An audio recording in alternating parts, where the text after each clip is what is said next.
Ladies and gentlemen, please welcome our nation's highest law enforcement official, the President of the United States.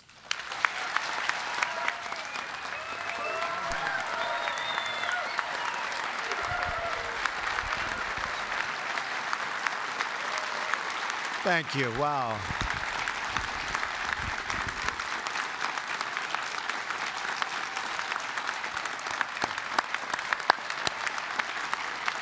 Thank you very much, everybody. That's a lot of years since the last president, and we'll be back. And thank you to Attorney General Sessions. Thank you, Director Wray, Assistant Director Resch, for hosting me here at the FBI National Academy to address our wonderful local police and sheriffs from all over America. Very special honor. And it's an honor to stand here today with the incredible men and women of law enforcement. Thank you.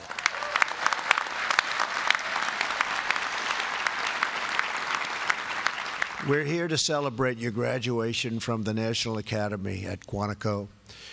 For over 80 years, this rigorous and world-renowned program has trained America's most dedicated local law enforcement officers from all across the country. So respected.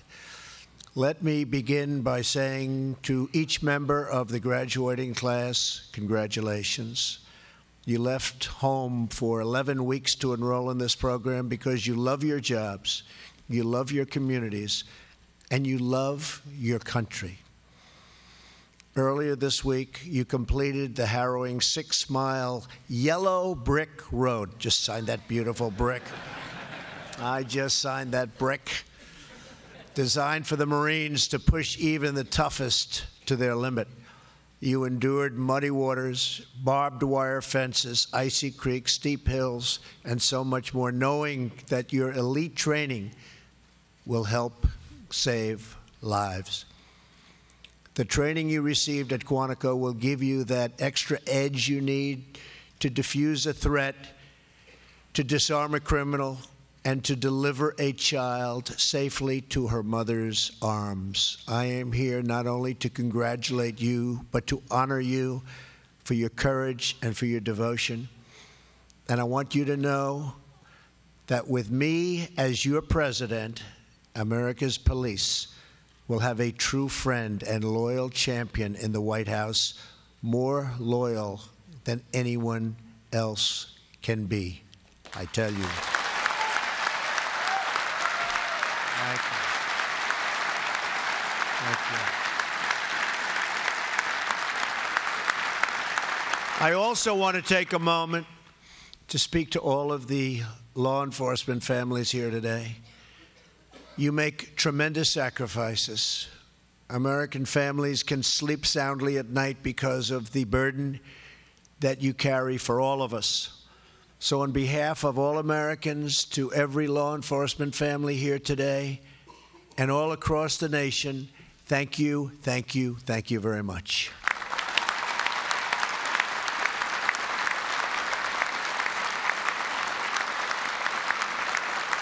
And you do that under the most difficult conditions. You very rarely get the recognition you deserve, I can tell you that. But your families know what you deserve. And ultimately, that's the most important thing, isn't it? It's not a news story when our officers save a life, rescue a family, or stop a crime. It's just another day on the job. Yet no matter the circumstances, you serve tirelessly, selflessly, and heroically. You do it because you really believe in doing your duty and doing it properly. Being a police officer is not just a career, it's a calling, and I've seen it. I have so many friends that are police officers, so many people in the FBI. These are great, great people. These are really heroes for all of us, so thank you very much.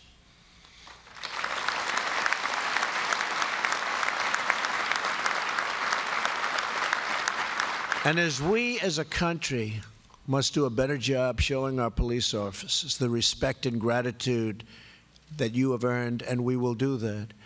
So when you return home to your local precincts, I want you to deliver a message to your fellow officers. The President of the United States has your back 100%.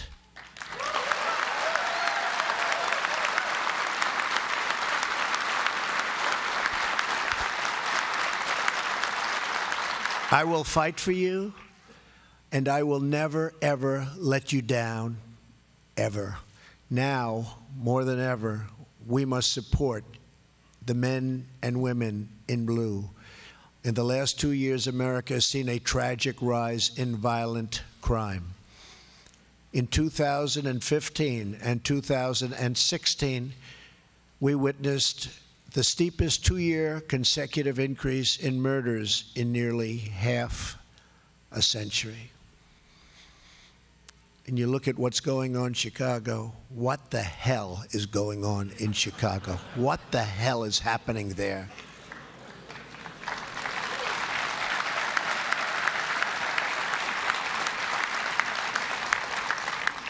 For the second year in a row, a person was shot in Chicago every 3 hours. You don't think these people in this room can stop that? They'd stop that. They'd stop it.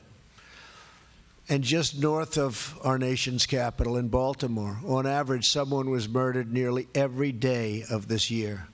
Police departments are overstretched, they're underfunded, and they're totally underappreciated, except by me.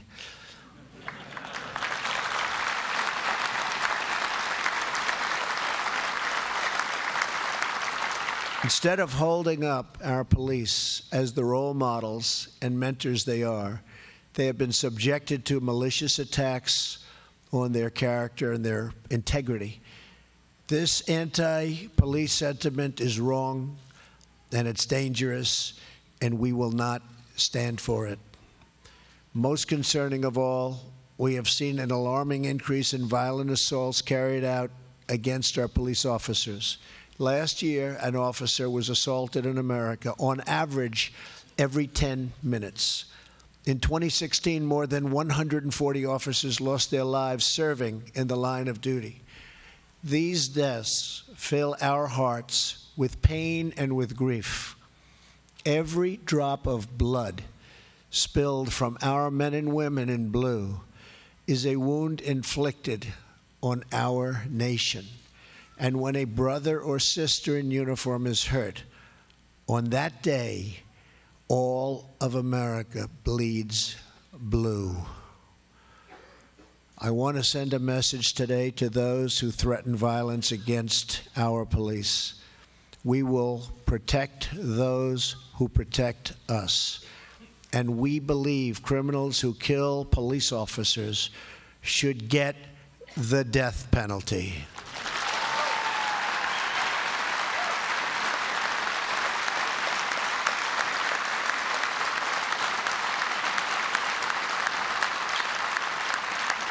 One of my first executive orders as president instructed the Department of Justice to take all necessary steps and legal action to protect law enforcement from acts of violence against them. The Department of Justice has also announced more than $98 million in grant funding to help your local police departments hire desperately needed new officers. Also, just as I promised, we are allowing our local police to access surplus military equipment, something the previous administration, for some reason, refused to do. Explain that one. Explain it to me, please. Never understood that one. Somebody out there can explain. Anybody want to stand up and explain it? That'd be tough. We want to bring down violent crime, then we must stand up for our police. All of us gathered here today share a common goal. We want every child to be able to walk safely home from school, and we want every mother and father to know that their children will be secure when they tuck them in at night.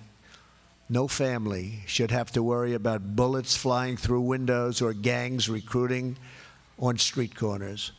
Every American child should be able to grow up in a safe community, surrounded by a loving family, and preparing to embark on a bright, beautiful future. As president, my greatest duty is to protect our nation and to protect our people.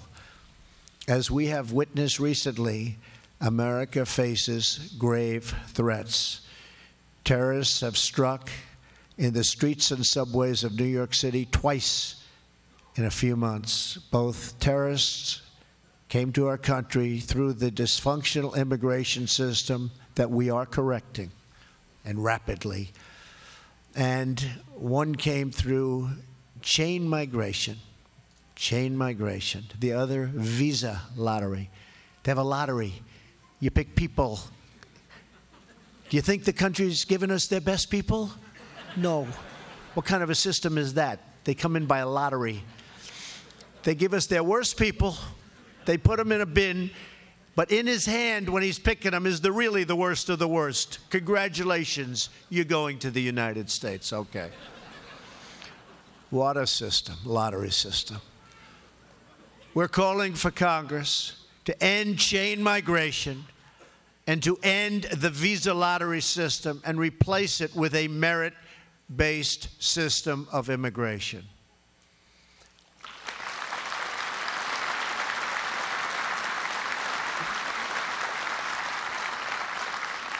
We want a system that puts the needs of American families, taxpayers, and security first. That is why I have also directed the federal government, law enforcement, to work closely with our state and local police to destroy criminal cartels like the savages of MS-13.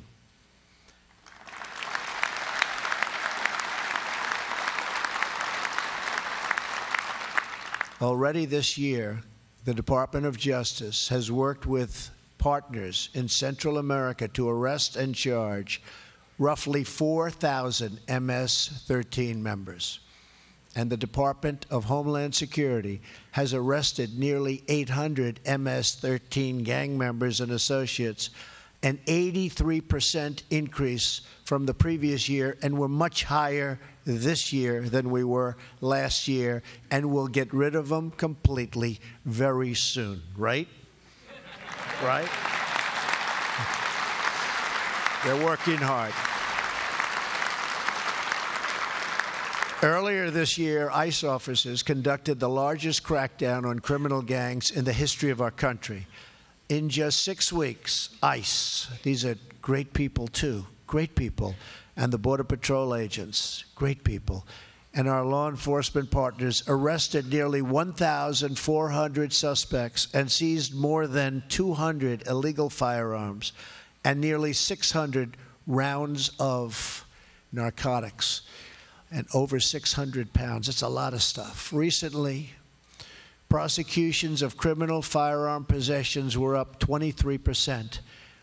To any member of MS-13 listening, I have a message for you. We will find you, we will arrest you, we will jail you, we will throw you the hell out of the country. I mean, somehow I like it better than jail. Jail, we have to take care of them. Who the hell wants to take care of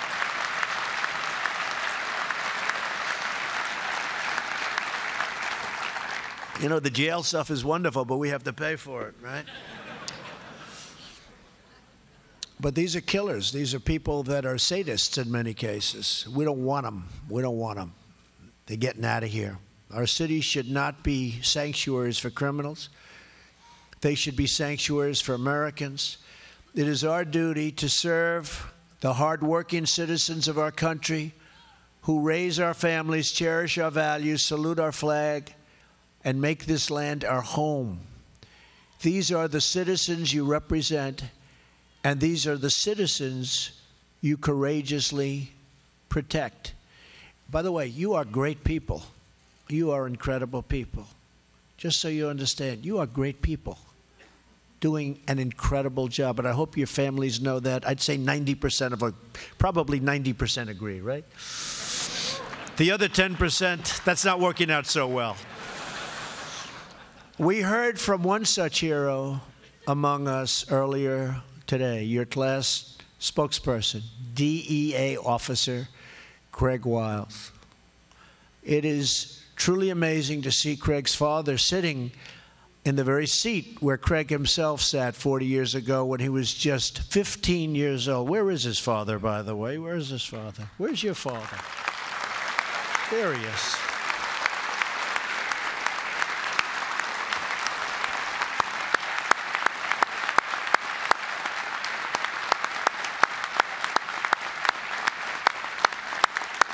He's better looking than you, by the way. It's a great story, though. It's fantastic. Thank you for being here. That's really nice. You're proud of your son, right? Good. So am I. That day, Craig watched his father speak at this podium.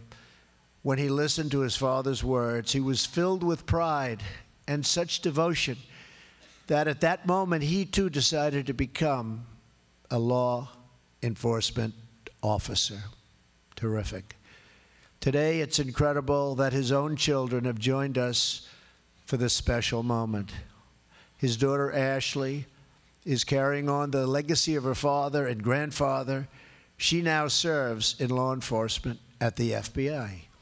His son, Austin, is in college, and no matter what he chooses to do, I think we can confidently, and we really can, with great confidence, say that he will always be better because of his father's lifelong example of selflessness and courage and of love. So thank you, Craig, and your family.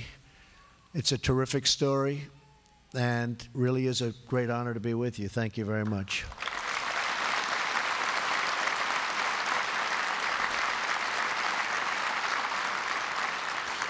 But as I look out in the audience today, I see many young, bright faces.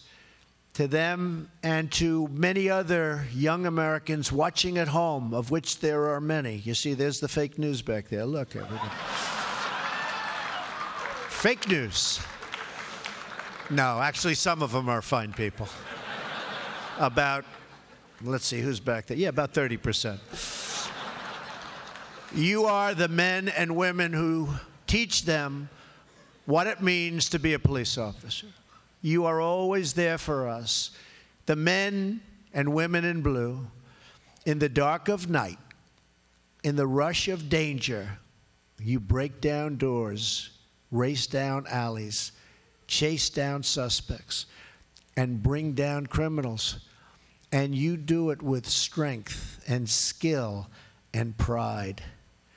There's a reason that your children look up to you with their eyes full of awe and full of wonder. There's a reason that they rush to the window just to catch a glimpse of your sirens flashing by. Because to them, and to all of us, and to me, you are the guardians who keep us safe, who ward off danger, and who confront evil so that the good will always prevail. You represent the best of America, and you leave us with a debt we can never hope to repay. Today we honor you. We thank you. And we know that by your example, some of the children here today and watching at home will be inspired to fill your shoes, to continue your service, to follow in your footsteps, and to take the oath, to carry the badge, to wear the shield, and to join the ranks of heroes. Thank you to our police. Thank you to our sheriffs. Thank you to the FBI, and thank you to our law enforcement families. God bless you all. Thank you very much.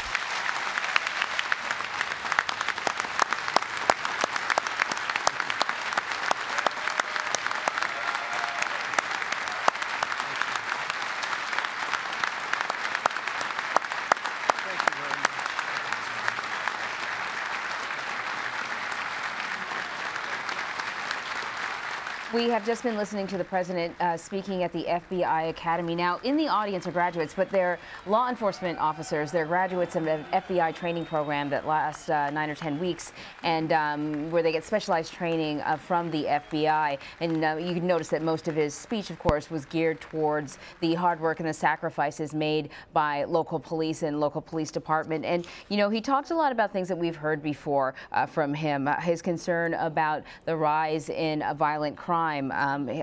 Once again, he went back to Chicago and Baltimore as problem areas. He talked about immigration and the need to end chain immigration and the lotteries, the immigration lotteries, of course, connecting that to the two most recent terrorist attacks here in New York City. He talked about criminal gangs and the need to stop them from crossing the border. And he also pledged his loyalty to law enforcement throughout the country, stressing over and over again how much he appreciated the hard work that he did and how special he felt they were.